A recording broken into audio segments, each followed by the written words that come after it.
ॐ श्रौत्रार्हन्ति चणैर्गुण्यैर्महर्षिभिरहृदिवं तोष्टुयमानोऽप्यगुणोऽपि भर्विजयते तराम् पूर्वार्धे कथितास्तुल्यपञ्चमाध्यायवर्तिनः प्रत्यया अथ कथ्यन्ते तृतीयाध्यायगोचराः। नमः सर्वेभ्यः श्रोतृभ्यः। अस्माभिः गतपाठे यद्यत् पठितं तद् एकवारं स्मरामः। वयं वैयाकरणसिद्धान्तकौमुदी इत्याख्यस्य ग्रन्थस्य तत्र रुधादिप्रकरणं पठन्तः स्मः। प्रकरणस्यास्य अस्माकं क्रमे तत्र प्रथमः पाठः गतपाठः प्रवृत्तः। अस्मिन् प्रथमे पाठे सर्वादौ वयं रुधिर आवरणे इति धातुं पठितवन्तः। तत्र एतद्धातुं पठित्वा मूले एव अस्य प्रकरणस्य कृते श्नम् इति विकरणप्रत्ययः अपि उक्तः। रुधादिभ्यः श्नम् इति तत्र उक्तम्। अयञ्च श्नम् मित् अतः मिदचोऽन्त्यात् इति परिभाषया अन्त्यात् अचः परः आगत्य तिष्ठति। ततः अस्य सर्वेषु लकारेषु सर्वाणि रूपाणि उभयपदित्वेन अस्माभिः साधितानि। ततः भिदिरविदारणे, छिदिरद्वैधीकरणे, ऋचिरविरेचने, विचिरपृथग्भावे, क्षुदिरसम्पेषणे, युजिरयोगे इति एते च धातवः तत्र अस्माभिः पठिताः। समीचीनम्। तत्र गतपाठस्य अन्ते व्याख्यायाः पङ्क्तयः इत्थमासन्। भिन्ते इति भिन्दाते भिन्दते भिन्से भिन्दः भिन्दाथे भिन्ध्वे भिन्दे भिन्द्वहे बिभेद बिभेदिथ बिभिदिव बिभिदे बिभिदिषे अभिनत् अभिन इति दश्च इति रुर्वेति भावः अभिन्तेति लङितङिरूपं लुङः परस्मैपदे आह अभिनत् अभिदत् अभित्सीदिति इरित्वादं वेति भावः लुङितङ्याः अभित्त अभित्तेति झलोझलि इति सिज्लोपः अभित्सातामित्यादि इति एतावान् च व्याख्यायाः भागः अस्माभिः गते पाठे पठितः। अयं प्रथमः पाठः रुधादिगणस्य प्रवृत्तः। अधुना तावत् तत्र द्वितीयः पाठः रुधादिप्रकरणस्य अस्माकं क्रमे भवति आरब्धः। अस्मिन् द्वितीये पाठे तत्र अग्रिमः धातुः उच्छ्रिदिर् उच्छ्रिदिर् इति अस्ति अग्रे धातुः यः दृश्यते तस्य धातोः रूपाणि वक्तव्यानि सन्ति। उच्छ्रिदिर् दीप्तिदेवनयोः इति अनयोः द्वयोः अर्थयोः अयं धातुः भवति। मूले छृणत्ति छ्रन्ते इति रूपद्वयं लटः दत्तमस्ति। व्याख्याता कथयति उकारः इति उदितो वा इति त्वायाम् इड्विकल्पार्थः कः उकारः अनुबन्धः इति भावः। समीचीनम्। अस्तु। लटि परस्मैपदे छृणत्ति छृन्तः छृन्दन्ति छृणत्सि छृन्थः छृन्थ छृणद्मि छृन्द्वः छृन्द्मः। आत्मनेपदे छृन्ते छृन्दाते छृन्दते छृन्से छृन्दाथे छृन्ध्वे छृन्दे छृन्द्वहे छृन्द्महे। ततः लिटि परस्मैपदे चच्छर्द चच्छ्रुदतुः चच्छ्रुदुः मूले चच्छर्द इति रूपं दत्तमस्ति खलु एकम्, अतः अस्तु। मध्यमपुरुषे कथयति मूले से सिचि कृतच्छ्रुदच्छ्रुद इति सूत्रमस्ति खलु, इति वेट् चच्छ्रिदिशे चच्छ्रुत्से इति आत्मनेपदपक्षे कथयति। अस्तु अस्तु, आदौ परस्मैपदपक्षे एव रूपाणि कथयामः। पुनः वदामि, लीटि परस्मैपदे चच्छर्द चच्छ्रुदतुः चच्छ्रुदुः चच्छर्दिथ चच्छ्रुदथुः चच्छ्रद चच्छर्द चच्छ्रुदिव चच्छ्रुदिम। आत्मनेपदपक्षे चच्छ्रुदे चच्छ्रुदाते चच्छ्रुदिरे चच्छ्रुदिशे एवं खलु, चच्छ्रुत्से वेट् कृत्वम् इति उक्तं खलु, चच्छ्रुदाथे चच्छ्रुद्ध्वे चच्छ्रुदे चच्छ्रुदिवहे चच्छ्रुदिमहे इति आत्मनेपदपक्षे लिटि रूपाणि भवन्ति। लुटः रूपं मूले दृश्यते छर्दिता। छर्दिता छर्दितारौ छर्दितारः छर्दितासि छर्दितास्थः छर्दितास्थ छर्दितास्मि छर्दितास्वः छर्दितास्मः इति परस्मैपदे। आत्मनेपदे छर्दिता छर्दितारौ छर्दितारः छर्दितासे छर्दितासाथे छर्दिताध्वे छर्दिताहे छर्दितास्वहे छर्दितास्महे खलु। लृटि इटः पक्षे रूपम् उक्तं मूले छर्दिष्यति छर्दिष्यति छर्दिष्यतः छर्दिष्यन्ति छर्दिष्यसि छर्दिष्यथः छर्दिष्यथ छर्दिष्यामि छर्दिष्यावः छर्दिष्यामः। आत्मनेपदे छर्दिष्यते छर्दिष्येते छर्दिष्यन्ते छर्दिष्यसे छर्दिष्येथे नैव आम्, तत्र इडभावपक्षे आदौ रूपं वक्तव्यं। तथा चेत् छर्त्स्यति छर्त्स्यतः छर्त्स्यन्ति छर्त्स्यसि छर्त्स्यथः छर्त्स्यथ छर्त्स्यामि छर्त्स्यावः छर्त्स्यामः। आत्मनेपदे इटः पक्षे छर्दिष्यते छर्दिष्येते छर्दिष्यन्ते छर्दिष्यसे छर्दिष्येथे छर्दिष्यध्वे छर्दिष्ये छर्दिष्यावहे छर्दिष्यामहे एवं खलु। इडभावपक्षे छर्त्स्यते छर्त्स्येते छर्त्स्यन्ते छर्त्स्यसे छर्त्स्येथे छर्त्स्यध्वे छर्त्स्ये छर्त्स्यावहे छर्त्स्यामहे। लोटि परस्मैपदपक्षे तत्र छृणतु छृन्तात् छृन्तां छृन्दन्तु छृन्धि छृन्तात् छृन्तं छृन्त छृणवानि छृणवाव छृणवाम। सम्यक्। ततः आत्मनेपदपक्षे छन्दां छन्दातां छृन्दतां छृन्स्व छन्दातां छृन्ध्वं छृणधै छृणदावहै छृणदामहै। सम्यक्। ततः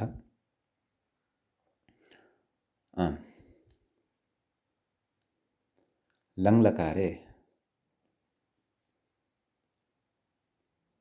परस्मैपदे अच्छृणत् अच्छृन्ताम् अच्छृन्दन् अच्छृणत् अच्छृणः दश्च विकल्पेन ऋत्वं ऋत्वपक्षे अच्छृणः मध्यम द्विवचने अच्छृन्तं बहुवचने अच्छृन्त उत्तमपुरुषे अच्छृणदम् अच्छृण्द्व अच्छृण्म।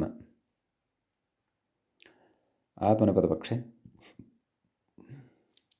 अच्छृन्त अच्छृन्दाताम् अच्छृन्दत अच्छृन्थाः अच्छृन्दाताम् अच्छृन्ध्वम् अच्छृन्दि अच्छृन्द्वहि अच्छृन्दमहि। परस्मैपदपक्षे नैव विधिलिङ्गे अधुना वक्तव्यानि रूपाणि। परस्मैपदपक्षे छृन्द्यात् छृन्द्यातां छृन्द्युः छृन्द्याः छृन्द्यातं छृन्द्यात छन्द्यां छृन्द्याव छृन्द्याम। आत्मनेपदपक्षे छृन्दीता छृन्दीयातां छृन्दीरन् छृन्दीधाः छृन्दीयातां छृन्दीध्वम् छृन्दीय छृन्दीवहि छृन्दीमहि आशीर्लिङ्गि परस्मैपदपक्षे छृद्यात् छद्यास्तां छृद्यासुः छृद्याः छृद्यास्तं छृद्यास्ता छृद्यासं छृद्यास्व छृद्यास्म आत्मनेपदपक्षे छर्दिशीष्ट छर्दिशीयास्तां छर्दिशीरन् छर्दिशीष्ठाः छर्दिशीयास्तां छर्दिशीध्वम् छर्दिशीय छर्दिशीवहि छर्दिशीमहि मूले अङः पक्षे रूपं दत्तमस्ति लुङः अच्छ्रुतत् सर्वाणि रूपाणि वदामः अच्छ्रुतत् अच्छ्रुदताम् अच्छ्रुदन् अच्छ्रुदः अच्छ्रुदतम् अच्छ्रुदत अच्छ्रुदम् अच्छ्रुदाव अच्छ्रुदाम सिचः पक्षे अछर्दीत् अछर्दिष्टाम् अछर्दिषुः अछर्दीः अछर्दिष्टम् अछर्दिष्ट अछर्दिषम् अछर्दिष्व अछर्दिष्म आत्मनेपदपक्षे अछर्दिष्ट अछर्दिषाताम् एवं खलु अछर्दिषत मध्यमपुरुषे अछर्दिष्ठाः अछर्दिषाताम् अछर्दिध्वम् अछर्दिषि अछर्दिष्वहि अछर्दिष्महि लृङि परस्मैपदे इटः पक्षे यतोहि सेसिचित् श्रुतिश्रुति इत्यादि वेट्कत्वं स्मर्तव्यम् अछर्दिष्यत् अछर्दिष्यताम् अछर्दिष्यन् अछर्दिष्यः अछर्दिष्यतम् अछर्दिष्यत अछर्दिष्यम् अछर्दिष्याव अछर्दिष्याम इडभावपक्षे परस्मैपदे अछर्त्स्यत् अछर्त्स्यताम् अछर्त्स्यन् अछर्त्स्यः अछर्त्स्यतम् अछर्त्स्यत अछर्त्स्यम् अछर्त्स्याव अछर्त्स्याम आत्मनेपदे इटः पक्षे अछर्दिष्यत् अछर्दिष्यत अछर्दिष्येताम् अछर्दिष्यन्त अछर्दिष्यथाः अछर्दिष्येथाम् अछर्दिष्यध्वम् अछर्दिष्ये अछर्दिष्यावहि अछर्दिष्यामहि इडभावपक्षे अछर्त्स्यत अछर्त्स्येताम् अछर्त्स्यन्त अछर्त्स्यथाः अछर्त्स्येथाम् अछर्त्स्यध्वम् अछर्त्स्ये अछर्त्स्यावहि अछर्त्स्यामहि इति इमानि रूपाणि अस्य धातोः भवन्ति अग्रिमं धातुं पश्यामः उत्त्रिदिर् इति उत्त्रिदिर् धातुः वर्तते अस्मिन् विषये व्याख्यायां किमपि नास्ति उच्यमानं मूले कथयति हिंसानादरयोः हिंसार्थे अनादरार्थे च अयं धातुः भवति एवं खलु सकर्मकः एव अग्रे कथयति तृणत्तीत्यादि नाम इत्यादीनि रूपाणि अत्र भवन्ति अस्तु रूपाणि वयं वदामः तृणत्ति तृन्तः तृन्दन्ति तृणत्सि तृन्थः तृन्थ तृणद्मि तृन्द्वः तृन्द्मः लटि आत्मनेपदे तृन्ते तृन्दाते तृन्दते तृन्त्से तृन्दाथे तृन्ध्वे तृन्दे तृन्द्वहे तृन्द्महे लिटि परस्मैपदे ततर्द तत्तृदतुः तत्तृदुः ततर्दिथ तत्तृदथुः तत्तृद ततर्त तत्तृदिव तत्तृदिम आत्मनेपदपक्षे तत्तृदे तत्तृदाते तत्तृदिरे तत्तृदिषे तत्तृदाथे तत्तृदिध्वे तत्तृदे तत्तृदिवहे तत्तृदिमहे ततः अग्रे भवति लुट्लकारः परस्मैपदे तर्दिता तर्दितारौ तर्दितारः तर्दितासि तर्दितास्थः तर्दितास्थ तर्दितास्मि तर्दितास्वः तर्दितास्मः आत्मनेपदपक्षे तर्दिता तर्दितारौ तर्दितारः तर्दितासे तर्दितासाथे तर्दिताद्भे तर्दिताहे तर्दितास्वहे तर्दितास्महे खलु। ततः लृट्लकारस्य परस्मैपदे अत्रापि तद् सेसिचि कृत धृत धृत इत्यादि सूत्रस्य प्रवृत्या वेट्कत्वम्। आम् इटः पक्षे तर्दिष्यति तर्दिष्यतः तर्दिष्यन्ति तर्दिष्यसि तर्दिष्यथः तर्दिष्यथः तर्दिष्यामि तर्दिष्यावः तर्दिष्यामः। इडभावपक्षे तर्त्स्यति तर्त्स्यतः तर्त्स्यन्ति तर्त्स्यसि तर्त्स्यथः तर्त्स्यथः तर्त्स्यामि तर्त्स्यावः तर्त्स्यामः। आत्मनेपदे इटः पक्षे तर्दिष्यते तर्दिष्येते तर्दिष्यन्ते तर्दिष्यसे तर्दिष्येथे तर्दिष्यद्धे तर्दिष्ये तर्दिष्यावहे तर्दिष्यामहे। इडभावपक्षे तर्त्स्यते तर्त्स्येते तर्त्स्यन्ते तर्त्स्यसे तर्त्स्येथे तर्त्स्यद्धे तर्त्स्ये तर्त्स्यावहे तर्त्स्यामहे। ततः लोटि परस्मैपदे तृन्तात् नैव आदौ तिपः एरुः इत्यादि पक्षे रूपं वक्तव्यं।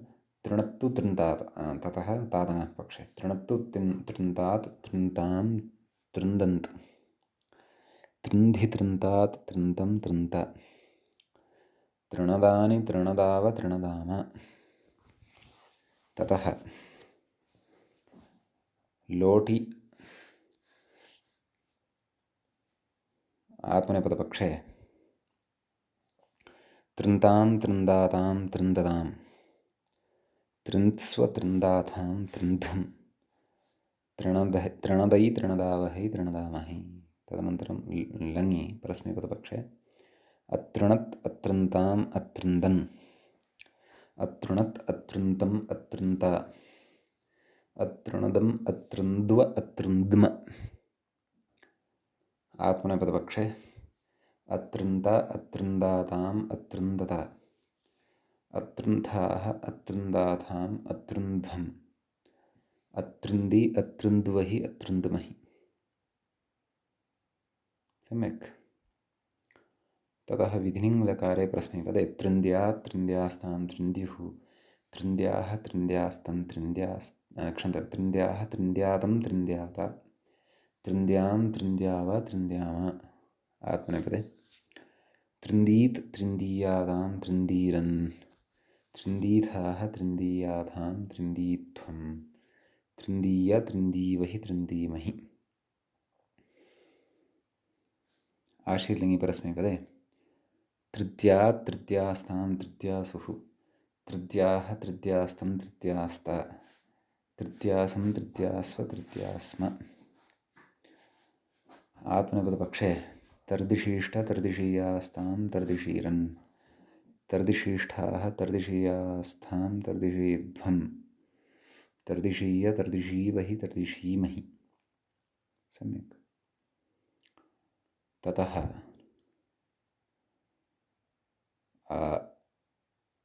लुङ्लकारे परस्मैपदे आम् अयमपि धातुः तत्र इदिदेव खलु सत्यम्। अतः अङः पक्षे अतृदत् अतृदताम् अतृदन् अतृदः अतृदतम् अतृदत् अतृदत अतृदम् अतृदाव अतृदाम। इटः पक्षे नाम सिचः पक्षे अतर्दीत् अतर्दिष्टाम् अतर्दिशुः अतर्दीः अतर्दिष्टम् अतर्दिष्टः अतर्दिशम् अतर्दिष्व अतर्दिष्म। ततः आत्मनेपदपक्षे अतर्दिष्ट अतर्दिशाताम् अतर्दिशत अतर्दिष्ठाः अतर्दिशाथाम् अतर्दिध्वम् अतर्दिशि अतर्दिष्वहि अतर्दिष्महि। लृङ्लकारे इटः पक्षे परस्मैपदे अतर्दिश्यत् अतर्दिश्यताम् अतर्दिश्यन् अतर्दिश्यः अतर्दिश्यतम् अतर्दिश्यत अतर्दिश्यम् अतर्दिश्याव अतर्दिश्यामः।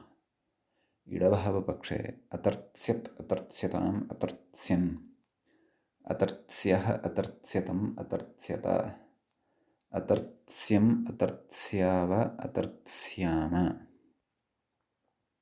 सम्यक्। ततः लृङ् लकारे इटः पक्षे आत्मनेपदे अतर्दिश्यता अतर्दिश्येताम् नैव सत्यम् इटः पक्षे आत्मनेपदे अतर्दिश्यता अतर्दिश्येताम् अतर्दिश्यन्त अतर्दिश्यथाः अतर्दिश्येथाम् अतर्दिश्यध्वम् अतर्दिश्ये अतर्दिश्यावहि अतर्दिश्यामहि। इडभावपक्षे अतर्त्स्यत अतर्त्स्येताम् अतर्त्स्यन्त अतर्त्स्यथाः अतर्त्स्येथाम् अतर्त्स्यध्वम् अतर्त्स्ये अतर्त्स्यावहि अतर्त्स्यामहि इति इमानि रूपाणि अत्र भवन्ति। अग्रे वयं कुतः आरभ्य अयं कथितः धातुः आसीत् 1414 तत्र नव इतः नवस्वरितेतः इत्युक्तं खलु। नवस्वरितेतः इरितश्च ते प्रायः वृत्ताः इति भाति। अस्तु, अग्रे वर्तते कृती वेष्टने परस्मैपदी इति। अयं परस्मैपदी वर्तते। कृणत्ति कथयति आर्धधातुके तौदादिवत् तौदादिकवत् इति तत्रापि अयं धातुः पठितः खलु।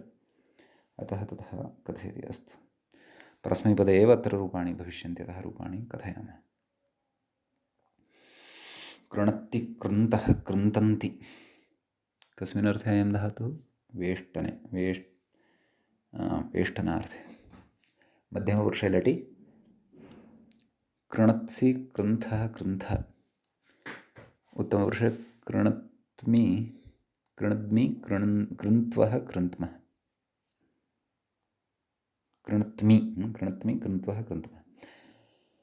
लिटि चकर्त चक्रततुः चक्रतुः चकर्तिथ चकृतथुः चकृत चकर्त चकृतिव चकृतिम।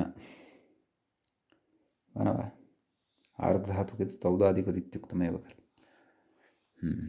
यतोहि तत्र श्नम् इति विकरणप्रत्ययो न भवति, अतः रूपभेदोऽपि न भवति। क्व आर्धधातुके अस्ति एवं खलु। ततः तत्र अग्रे पठामः। चकर्त चक्रततुः चक्रतुः चकर्तिथ चक्रतथुः चकृत चकर्त चकृतिव चकृतिम। लुटि कर्तिता कर्तितारौ कर्तितारः कर्तितासि कर्तितास्थः कर्तितास्थ कर्तितास्मि कर्तितास्वः कर्तितास्मः। लृटि कर्तिष्यति। तत्र अयमपि वर्तते खलु, सेसि च कृतच्छ्रित सत्यमस्ति। अतः इड्विकल्पः। इटः पक्षे कर्तिष्यति कर्तिष्यतः कर्तिष्यन्ति कर्तिष्यसि कर्तिष्यत्थः कर्तिष्यथ कर्तिष्यामि कर्तिष्यावः कर्तिष्यामः।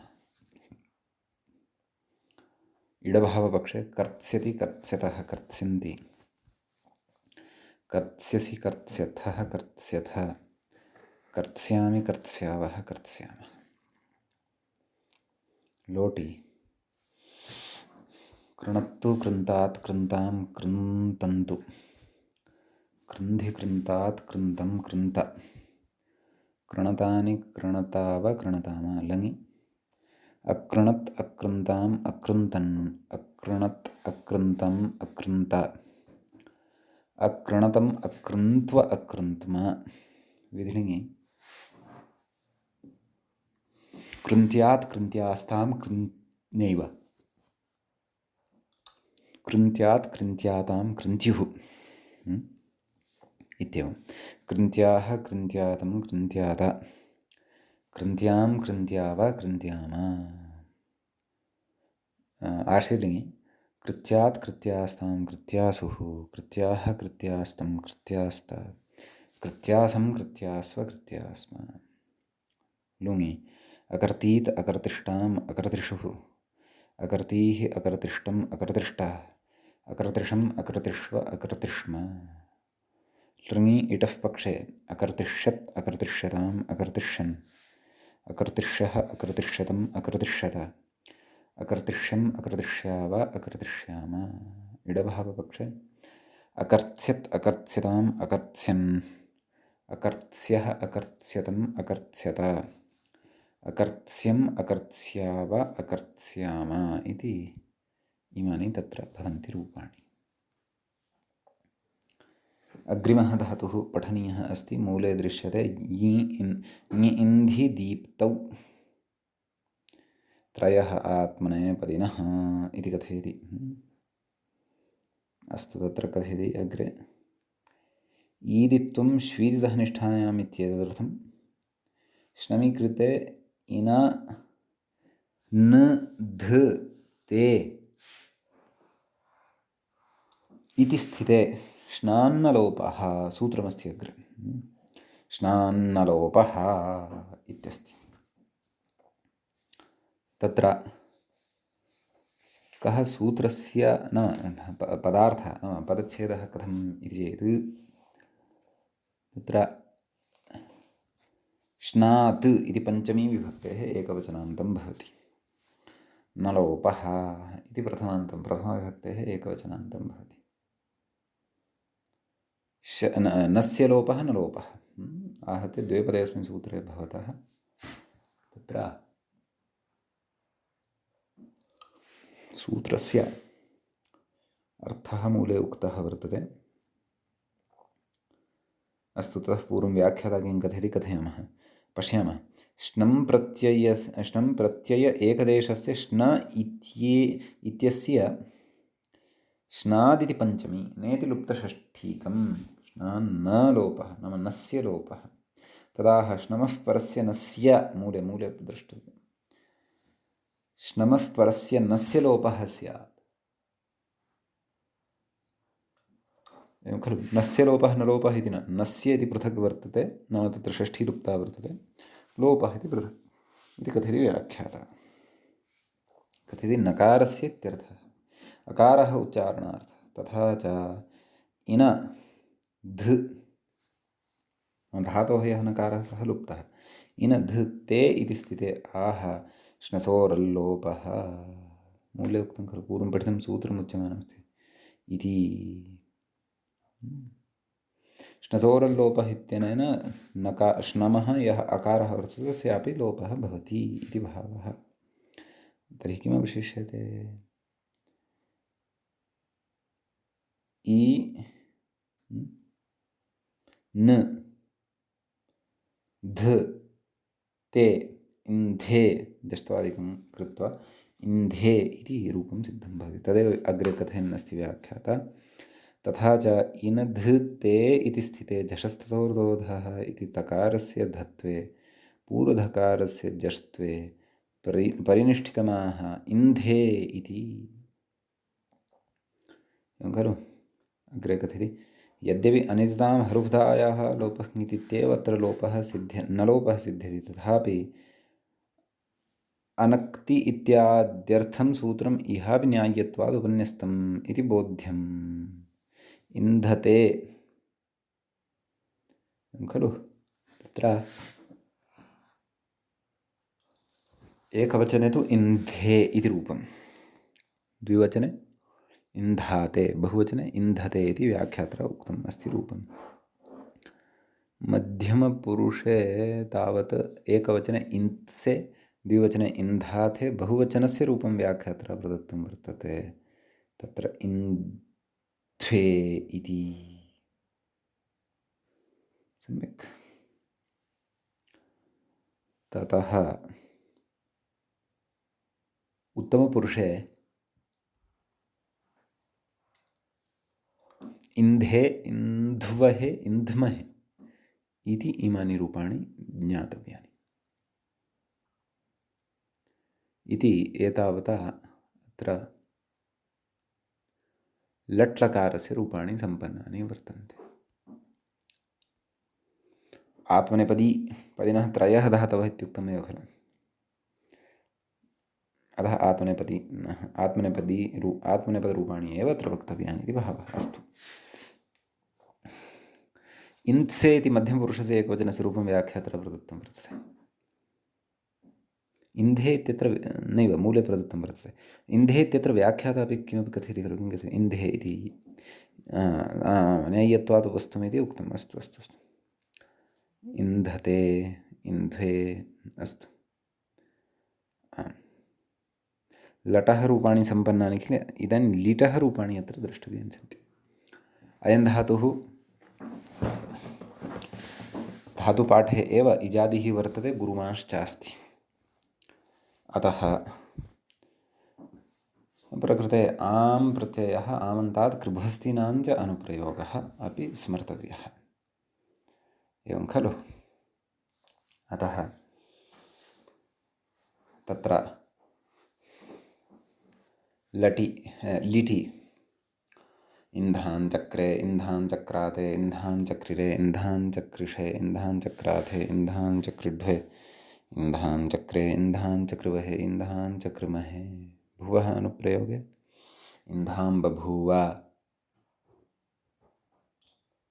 अग्रे इन्धां बभूवतुः, इन्धां बभूवुः, इन्धां बभूविथ, इन्धां बभूवथुः, इन्धां बभूव, इन्धां बभूव, इन्धां बभूविव, इन्धां बभूविम,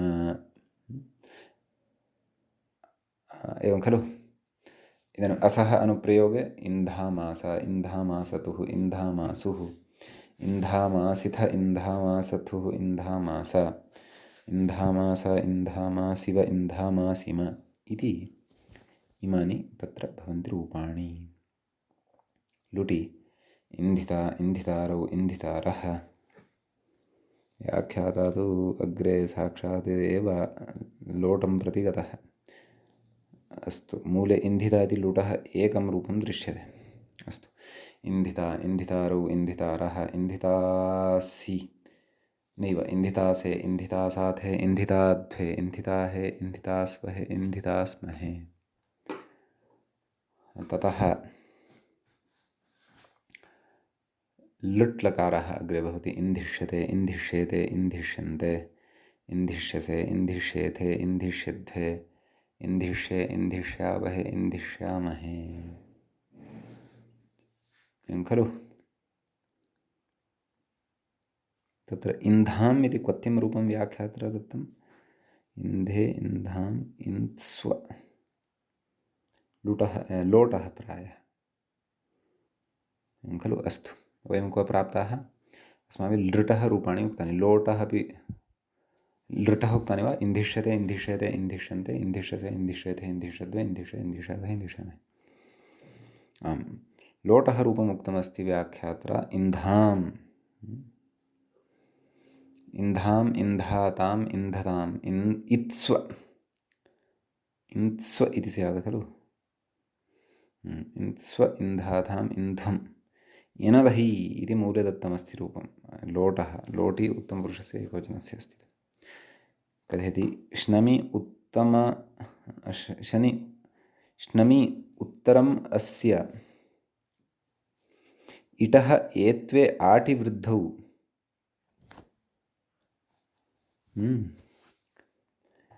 इन न ध ए इति स्थिते श्नान्नलोपे आटः पित्वेन ङित्वा भावात् श्नसोरल्लोपः इत्यभावे रूपमिति भावः। अत्र न लोपार्थमपि श्नान्नलोपः इत्यावश्यकम्। आटः पित्वेन ङित्वा भावात् अनिताम् इत्यस्य प्रवृत्तेः सैद्धान्तिकी चर्चा। अस्तु, इनधै, इनधावहै, इनधामहि। इनधावहि व्याख्याता कथयन् अस्ति। इनधामहै इत्यपि भवति, इत्यपि स्मर्तव्यम्, एवं खलु। ततः अग्रे लङ्लकारः। ऐन्ध इति एकं प्रयोगं मूले वयं द्रष्टुं शक्नुमः। व्याख्याता कथयति लङ्याः ऐन्ध। तर्हि कथम्? ऐन्ध, ऐन्धाताम्, ऐन्धत, ऐन्धाः, ऐन्धाथाम्, ऐन्ध्वम्, ऐन्धि ऐन्ध्वहि ऐन्ध्महि इति लङि व्याख्याता कथयति ऐन्धः इत्यत्र कथयति झषस्तथोर्दोधः इति तस्य ष्ठः सम्यक् अग्रे भवति लकारः इन्धीत इन्धीयाताम् इन्धीरन् इन्धीथाः इन्धीयाताम् इन्धीध्वम् इन्धीय इन्धीवहि इन्धीमहि ततः आशीर्लिङ्गि इन्धिषेष्ठ इन्धिषीयास्ताम् इन्धिषीरन् इन्धिषेष्ठाः इन्धिषीयास्ताम् इन्धिषीध्वम् इन्धिषीय इन्धिषीवहि इन्धिषीमहि लुङि ऐन्धिष्ट ऐन्धिषाताम् ऐन्धिषत ऐन्धिष्ठाः ऐन्धिषातां व्याख्याता कथयति लुङि ऐन्धिष्ट अतः रूपाणि वक्तव्यम् ऐन्धिष्ट ऐन्धिषाताम् ऐन्धिषत ऐन्धिष्ठाः ऐन्धिषाताम् ऐन्धिष्ठुम् ऐन्धिषि ऐन्धिष्वहि ऐन्धिष्महि लृङि ऐन्धिष्यत ऐन्धिष्येताम् ऐन्धिष्यन्त ऐन्धिष्यथाः ऐन्धिष्येताम् ऐन्धिष्यध्वम् ऐन्धिष्ये ऐन्धिष्यावहि ऐन्धिष्यामहि इति इमानि रूपाणि एतद्धातोः भवन्ति। अग्रे धातुः वर्तते खिददैन्ये दैन्यार्थे अयं धातुः भवति। व्याख्याता तु एतं धातुमादाय न किमपि वदति, वयं रूपाणि वदामः। मूले तावत् खिन्ते इति लटः खेत्ता इति च लुटः रूपं प्रदत्तं वर्तते। अस्तु, लटि खिन्ते खिन्दाते खिन्दते खिन्त्से खिन्दाथे खिन्ध्वे खिन्दे खिन्द्वहे खिन्द्महे सम्यक्। लिटि चिखिदे चिखिदाते चिखिदिरे चिखिदिषे चिखिदाथे चिखिदिध्वे चिखिदे चिखिदिवहे चिखिदिमहे सम्यक्। ततः लुटि खेत्ता खेत्तारौ खेत्तारः खेत्तासे खेत्तासाथे खेत्ताध्वे खेत्ताहे खेत्तास्वहे खेत्तास्महे सम्यक्। लृटि खेत्स्यते खेत्स्येते खेत्स्यन्ते खेत्स्यसे खेत्स्येथे खेत्स्यध्वे खेत्स्ये खेत्स्यावहे खेत्स्यामहे। लोटि खिन्तां खिन्दातां खिन्दतां खिन्स्व खिन्दातां खिन्ध्वम् खिनदै खिनदावहै खिनदामहै। लङि अखिन्त अखिन्दाताम् अखिन्दत अखिन्थाः अखिन्दाताम् अखिन्ध्वम् अखिन्दि अखिन्दुवहि अखिन्द्महि। विधिलिङि खिन्दीत खिन्दीयातां खिन्दीरन् खिन्दीथाः खिन्दीयातां खिन्दीध्वम् खिन्दीय खिन्दीवहि खिन्दीमहि। आशीर्लिङि खित्सीष्ट खित्सीयास्तां खित्सीरन् खित्सीष्ठाः खित्सीयास्तां खित्सीध्वम् खित्सीय खित्सीवहि खित्सीमहि। लुङि अखित्त अखित्साताम् अखित्सत अखित्थाः अखित्साताम् अखिध्वम् अखित्सि अखित्स्वहि अखित्स्महि। लृङि अखेत्स्यत् अखेत्स्यताम् अखेत्स्यन्त अखेत्स्यः अखेत्स्यथाः अखेत्स्येथाम् अखेत्स्यध्वम् अखेत्स्ये अखेत्स्यावहि अखेत्स्यामहि इति इमानि रूपाणि भवन्ति। ततः अग्रे धातुः वर्तते विदविचारणे इति। तस्य लटि विन्ते इति एकं रूपं दत्तमस्ति, लुटि च वेत्ता इति अपरं रूपं दत्तमस्ति सम्यक्।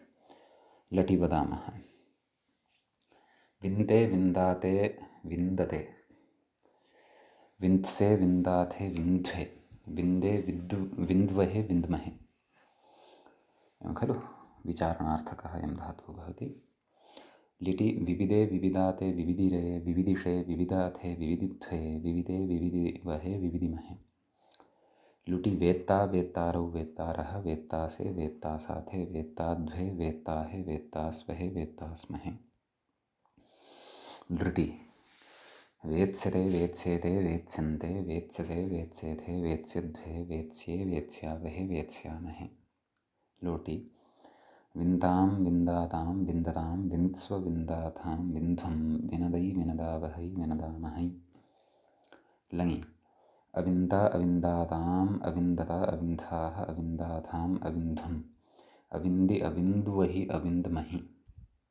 विधिलिङि विन्दीता विन्दीयातां विन्दीरन् विन्दीधाः विन्दीयातां विन्दीध्वं विन्दीय विन्दीवहि विन्दीमहि।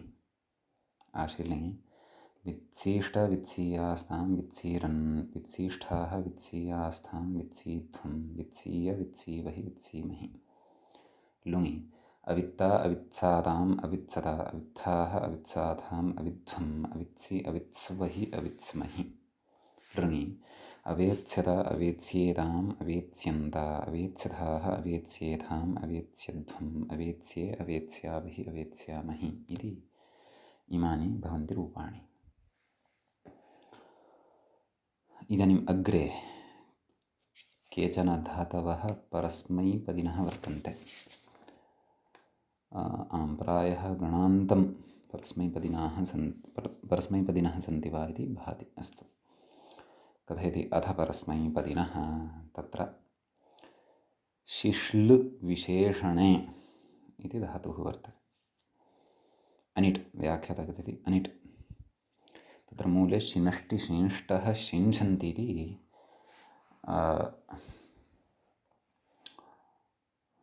तत्र नाम लटि प्रथमपुरुषस्य रूपाणि उक्तानि सन्ति।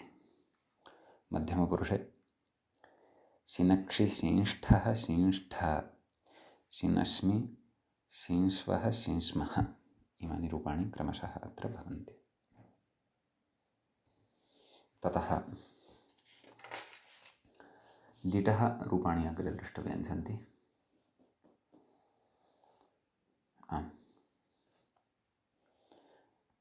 प्रथमपुरुषस्य एकवचने शिशेष शिशिषतुः शिशिषुः एवं खलु। ततः मध्यमपुरुषस्य एकवचने शिशेषिथ इति उक्तमस्ति। तत्र व्याख्याता कथयति अजन्ताकारत्वाभावात् क्रादिनियमान् नित्यमिट् इति खलु। अतः शिशेषिथ शिशिषथुः शिशिषा शिशेष शिशिशिव शिशिशिम इति इमानि रूपाणि भवन्ति। लुटि परस्मैपदे शेष्टा नाम परस्मैपदे पदिनः एव सन्ति अधुना रूपाणि। शेष्टा शेष्टारौ शेष्टारः शेष्टासि शेष्टास्थः शेष्टास्थ शेष्टास्मि शेष्टास्वः शेष्टास्मः। मूले लुटः अनन्तरं लृटः रूपं दत्तमस्ति शक्ष्यति। शक्ष्यति कथं शक्ष्यति इति रूपं स्यात्? शेक्ष्यति इति खलु स्यात् इति मम भाति। यतोहि तत्र लघुपदगुणः कथं वारितः न खलु भवेत्। अतः प्रकृते लृटि रूपाणि चेत् तदेव शेक्ष्यति इति भवेत्। सत्यं, तर्हि मूले लेखनदोषः अस्ति। तत्र एकारः योजनीयः अवश्यं। शक्ल धातुः नास्ति अयं तु शिश्लि धातुः अस्ति। अस्तु, शिश्लु इति। अस्तु, शेक्ष्यति शेक्षतः शेक्ष्यन्ति शेक्ष्यसि शेक्षथः शेक्षथ शेक्ष्यामि शेक्ष्यावः शेक्ष्यामः। लोटि तत्र मूले कथयति हेर्थिः। तत्र प्रक्रियां कथयति। आदौ प्रथमपुरुषस्य रूपाणि कथयामः। शिनष्टु शिंष्टात् शिंष्टां शिंशन्त् शिंष्टा शिण्ढि इति रूपं निर्मातव्यं वर्तते। तत्र कथयति शिनश् व्याख्यातारं पश्यामः। शिनश् हि इति स्थिते अल्लोपे शिंश हि इति स्थिते आह हेर्धिः इति भुजल्भ्यो हेर्धिः एवं खलु। का स्थितिः जाता? शिन् ष धि इति स्थिते आह जष्ट्वमिति।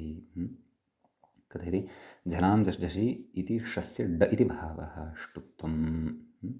तर्हि जस्य षस्य डः जातः यदि तर्हि का स्थितिः जाता शिन् ड ढि ष्टुत्वं धकारस्य ढकारः शिण्ड् ढि शिण्ढि इति रूपं सिद्धं भवति। शिण्ड् ढि खलु अस्तु तत्र मूले अस्तु अनुस्वारपरसवर्णमिति अग्रे विचारः अस्ति पश्यामः। झरोझरिसवर्णे इति विकल्पेन डलोपः अपि उक्तः वर्तते सर्वं व्याख्याता अपि अग्रे कथयिष्यति पठन्तः गच्छामः। धस्य ढ इति भावः यद्यपि जष्टस्य असिद्धत्वात् ततः प्रागेव ष्टुत्वस्य उपन्यासो युक्तः तथापि जष्त्वं ष्टुत्वमिति प्रक्रियादर्शनमात्रं क्रमस्तु न विवक्षितः। झर इति मूले उक्तं खलु झरोझरिसवर्णे इति डलोपः जष्त्वसम्पन्नस्य डस्य लोपविकल्पेत्यर्थः। अनुस्वारपरसवर्णं कथयति नकारस्य नश्चापदान्तस्य झरिति अनुस्वारे सति तस्य परसवर्णो णकारः इत्यर्थः। नपदान्त इति निषेधान्न लोपः स्थानिवत् ढस्य लोपपक्षे उदाहरति शिण्ढीति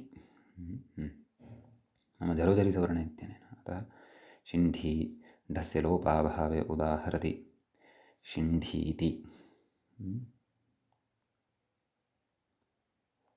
एवं खलु। ततः अग्रे कथयति वस्तुतस्तु सानुस्वारः पाठः एव उचितः। अत्र कश्चन विचारः अस्ति। दीर्घादाचार्याणाम् इत्युत्तरम् अनुस्वारस्य परसवर्णः वापदान्तस्य तोर्ली उदस्तासम्भोः पूर्वस्य झयोः षट्छोटीति षट्सूत्रपाठोत्तरम् झलाञ्झषि अभ्यासे चर्चा खरिचा वावसाने अणुप्रक्रियस्यानुनासिकः इति पञ्चसूत्रपाठ इति भाष्यसम्मताष्टाध्यायी पाठे परसवर्णदृष्ट्या झलाञ्झषि इति इत्यस्य झरोझरी सवर्ण इत्यस्य च असिद्धत्वेन यैपरत्वाभावेन परसवर्ण अप्राप्ते इति शब्देन्दुशेखरे स्थितम्। अस्तु अस्तु सम्यक्। शिण्ढि इति साधितम् अग्रे शिष्टात् इति अस्ति नाम तातनः पक्षे द्विवचने नैव शिंष्टात् द्विवचने शिंष्टं बहुवचने शिंष्टा एवं रूपाणि सम्यक्। अग्रे उत्तमपुरुषस्य एकवचने शिनषाणि तत्र कथयति व्याख्याता आटः पित्वेन ङित्वा भावात् श्नसोरल्लोपः इत्यल्लोपो नेति भावः सम्यक्। तर्हि शिनषाणि शिनषाव शिनषाम इति इमानि रूपाणि भवन्ति। अग्रे अशिनट् इति अस्ति तत्र लङः रूपमिदं भवति कथयति व्याख्याता तदेव लङस्तिपः हल्ङ्यादिलोपे षस्य जष्टुमिति भावः। अशिंष्टाम् अशिंषन् मध्यमपुरुषे कथयति अशिनट् अशिंष्टम् अशिंष्ट उत्तमपुरुषे कथयति अशिनशम् अशिनशम् अशिंष्व अशिंष्म इति इमानि रूपाणि भवन्ति। ततः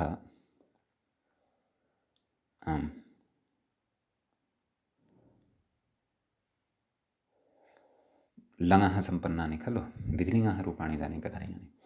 शिंस्यात् शिंस्यास्तां शिंस्युः नैव शिंस्यात् शिंस्यातां शिंस्युः शिंस्याः शिंस्यातं शिंस्याता शिंस्यां शिंस्याव शिंस्याम इति इमानि भवन्ति रूपाणि विधिलिङ्गलकारे। ततः अग्रे आशीलिङ्गलकारः भवति शिष्यात् शिष्यास्तां शिष्यासुः शिष्याः शिष्यास्तं शिष्यास्ता शिष्यासं शिष्यास्व शिष्यास्म लुङि। तत्र मूले कथयति लिदित्वादम् अशिषत् अशिषत् अशिषताम् अशिषन् केन सूत्रेण पुषादिद्युतादि लुदितः परस्मैपदेषु।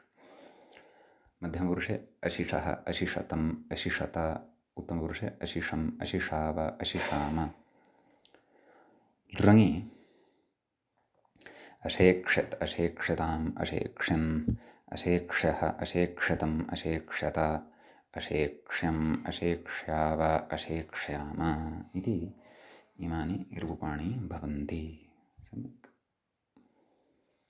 अग्रे धातुः मूले तावत् पिष्ल सञ्चूर्णे इति वर्तते। उक्तवान् शिशिवत् नाम शिश्लि इति धातुवदेव अस्यापि रूपाणि भवन्ति, पिनष्टि इत्यादीनि। सम्यक् क्रमशः रूपाणि वदामः। लटि पिनष्टि पिनष्टि पिनिष्टः पिञ्छन्ति पिनक्षि पिनिष्ठः पिनिष्ठ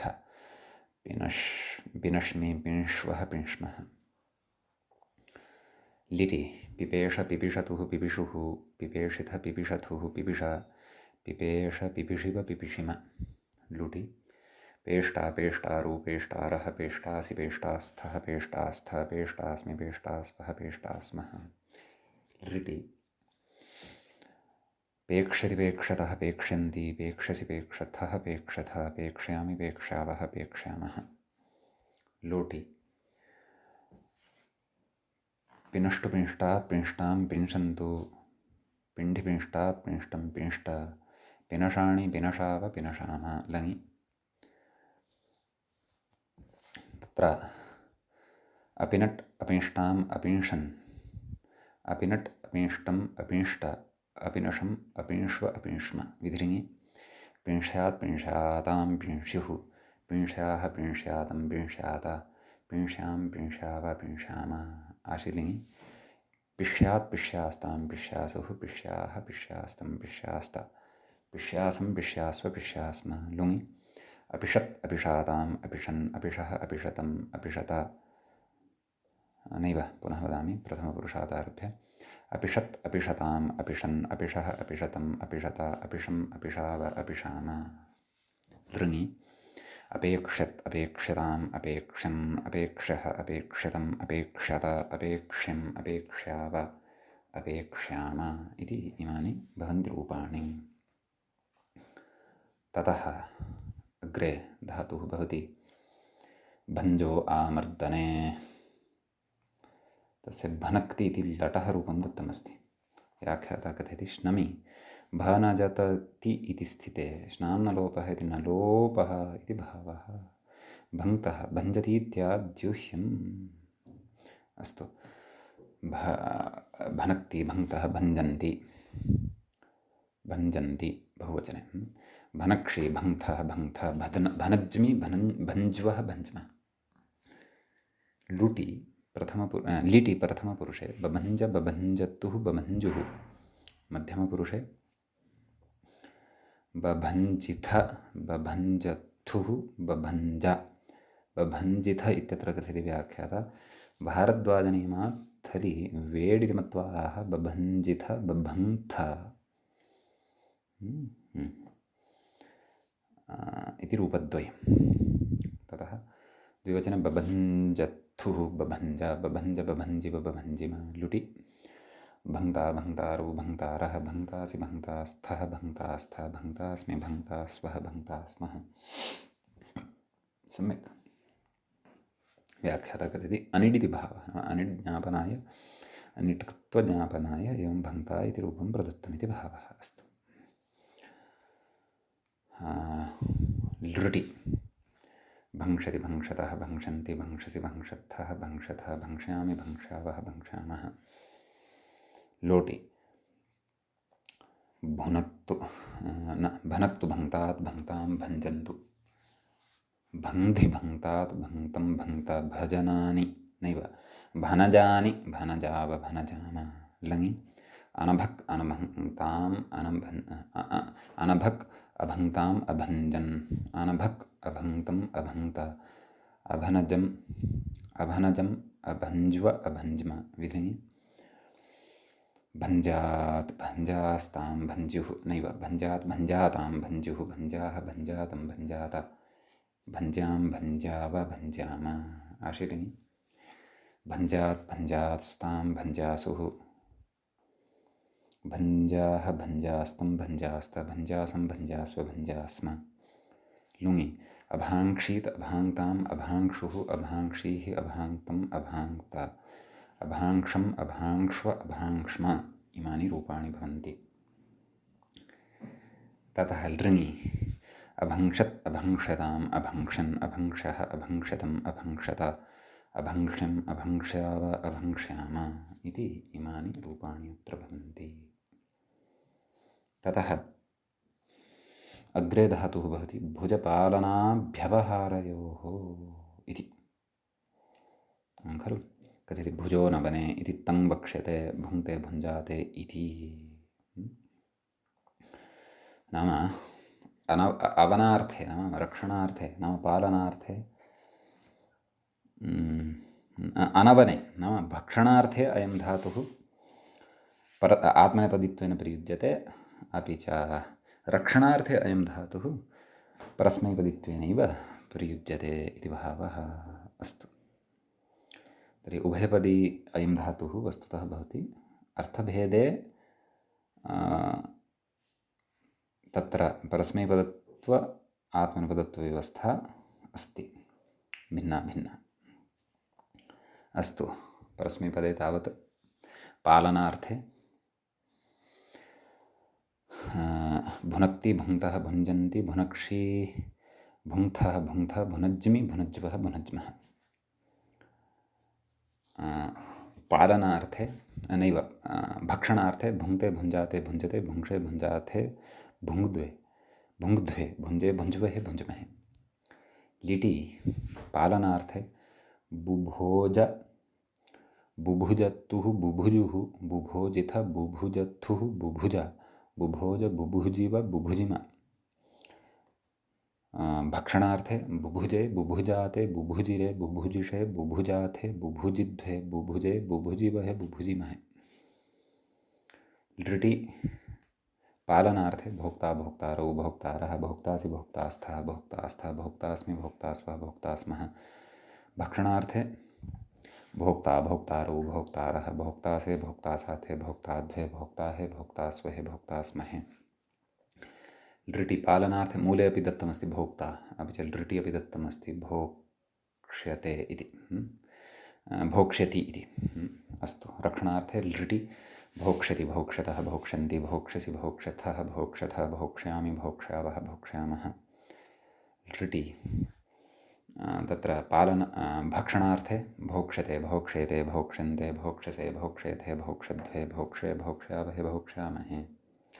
लोटि पालनार्थे भुनक्तु भुङ्क्तात् भुङ्क्तां भुञ्जन्तु भुङ्क्धि भुङ्क्तात् भुङ्क्तं भुङ्क्ता भुनजानि भुनजाव भुनजामः। आत्मनेपदपक्षे तत्र भुङ्क्तां भुञ्जात् नाम आत्मनेपदपक्षे नाम पालनार्थे एवं खलु। भुङ्क्तां भुञ्जातां भुञ्जतां भुङ्क्ष्व भुञ्जाथां भुङ्क्ध्वं भुनजै भुनजावहै भुनजामहै। लङि परस्मैपदपक्षे अनुभुक् नैव अभुनक् अभुङ्क्ताम् अभुञ्जन् अभुनक् अभुङ्क्तम् अभुङ्क्त अभूनजम् अभुञ्ज्व अभुञ्ज्म। सम्यक्। आत्मनेपदपक्षे अभुङ्क्त अभुञ्जाताम् अभुञ्जत अभुङ्क्ताः अभुञ्जाताम् अभुङ्क्ध्वम् अभुञ्जि अभुञ्जवहि अमुज्महि। विधिलिङि तत्र